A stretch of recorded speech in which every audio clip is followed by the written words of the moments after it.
Hello and welcome to America in Focus, powered by the Center Square. I'm Dan McCaleb, executive editor of the Center Square Newswire service. Joining me today is the Center Square's Washington, D.C. bureau chief, Casey Harper. How are you, Casey? Doing good, Dan. How are you? I'm doing well. I know you're feeling a little bit under the weather. Hope you feel better soon. We are recording this on Friday, September 8th. Casey, the teaching of the divisive concept known as critical race theory in schools has been a hot-button issue in recent years. Under the administration of President Joe Biden, the U.S. Department of Education has been pushing such concepts across the country. Simply speaking, critical race theory holds that the United States is an inherently racist country, was founded on racism, and all of its institutions were built on and are, in fact, inherently racist. Republicans say that concept in and of itself is, in fact, racist, and are pushing back against teaching children such a concept. You wrote about a few bills that were filed this week in Congress that would block the teaching of critical race theory in schools. Tell us about it. Yeah, that's right. I mean, CRT has become it's become a political football, a buzzword, but not without reason, because it's become increasingly popular first at the collegiate level, but it's trickled down into K through 12, despite what some proponents will tell you about that. For instance, I've written at thecentersquare.com about programs, federally funded grant programs that train teachers in critical race theory, right? So if you're training K through 12 educators in critical race theory, for example, I wrote about a grant, and we broke this story, a grant from the Department of Education for $2.5 million to a Florida education program that taught teachers and other education professionals in critical race theory. That was back in 2017 and 2021. But that's not the only one. There's similar grants like that. But, I think your definition of CRT was good, and you can probably see why it's so controversial. I think on the left, the Democrats would say, hey, this is our past and we need to reckon with it and not whitewash it, and to try to move forward and, undo the pain of the America's racist history. And on the right, what a lot of Republicans are saying is this is taking, one, albeit serious mistake of American history and making it the only lens through which we view things. And of course, most of us, who were educated before the last, decade or so, were taught mainly through the lens of American exceptionalism, Declaration of Independence, Bill of Rights being unique and better than pretty much anyone else, and a beacon of light to the rest of the world. So that's kind of the landscape of the battle. And so U.S. Representative Bob Good, a Republican out of Virginia, they tipped me off to this, and I think we had really the only good coverage on this, introduced 3 new education bills. So one is called the Defending Student Civil Rights Act, which, basically codifies that teaching CRT is illegal discrimination because of some of the tenets of CRT. He also introduced the Empowering Parents Act, which gives parents basically avenues to hold schools accountable if they start to go all in on this kind of progressive racial or gender ideology in the classroom, because the gender stuff does kind of start to play in here, which of course at school boards and school meetings around the country has become a hot button issue. And the third bill is the Empowering Local Curriculum Act, which flat out says that schools receiving federal dollars cannot be forced to include CRT in their curriculum. So, I'd be curious to get your reaction to this, Dan, but it is a bit of a difficulty to nail down what qualifies as CRT and what doesn't when you're making rules about such a big, broad ideology. It's, you can easily start implementing something and say, no, this isn't CRT, this is something else. But if it looks like CRT and smells like it, are they just trying to get around it? So nailing it down has been its own difficulty. And but Republicans have been trying to put laws on the books to combat some of the Department of Education regulations that have been building up to back these kinds of ideas for the last few years. Yeah. So just given my personal opinion here, Casey, and I would hope everyone would agree with me, slavery was a huge evil in American history, big taint on our history, and it should be taught in schools. What happened in our past should not be whitewashed. It should be taught.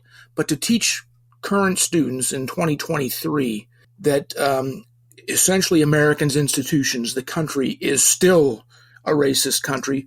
That's something that's different than teaching our past, right? And I can understand, why many parents, in particular, this is yes, it's become in the media a divisive political issue.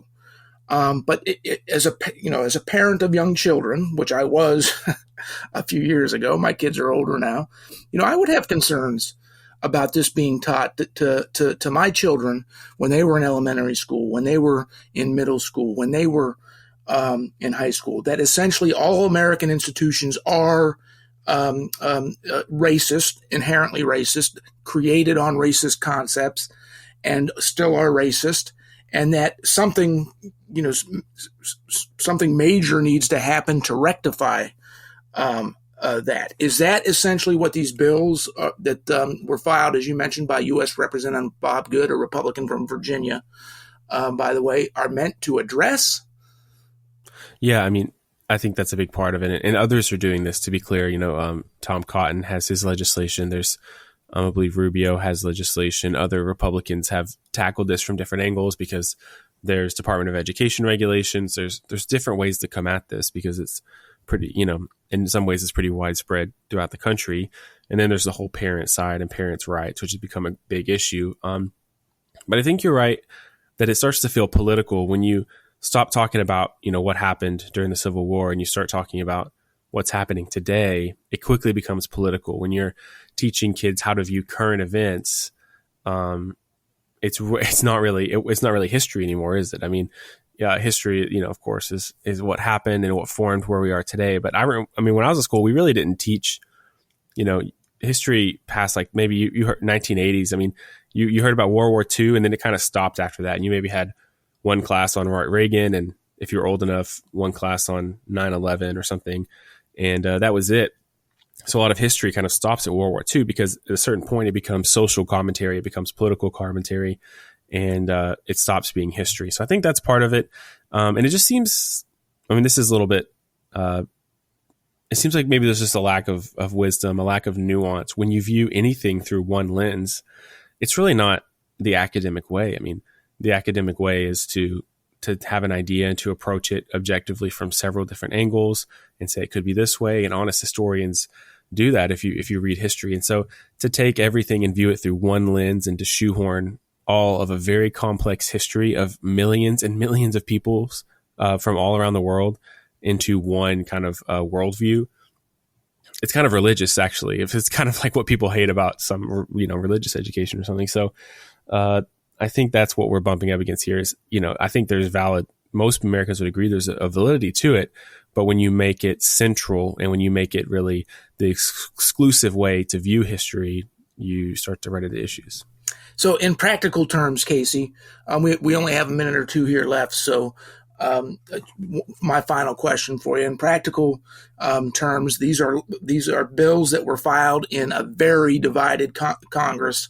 Republicans have a slight majority in the House. Democrats have a slight majority in the Senate. The chances of, let's face it, the chances of these bills passing and then getting signed by President Biden are not even slim and none. They're pretty much none. Push back on me if you think that. No, you're right. But and education is inherently local for the most part. States oversee most of education. There are some, it's kind of amazed me as I've written about it, how much federal funds have gone to back this stuff up. But even then, for the most part, if you're listening to this and you want to do something about it on one side or the other, the way to do that is to get involved in your local school board, because in many ways you can have more influence, at the very least, over your kids' education than somebody in Washington, D.C. can. Well, thank you. That's exactly what I was going for. This is more about bringing this conversation forward. The folks the Republicans who file these bills know they probably have no chance of passing, but they at least they put the idea, the conversation in front of Americans, so they're at least aware. And awareness is something that particularly parents of current school children or future school children, which you are a parent of a future school child, Casey, you need to be aware of what's going on in your local schools. But that is all the time we have this week. Listeners can keep up with this story and more at thecentersquare.com. For Casey Harper, I'm Dan McCaleb. Please subscribe. Thank you for listening.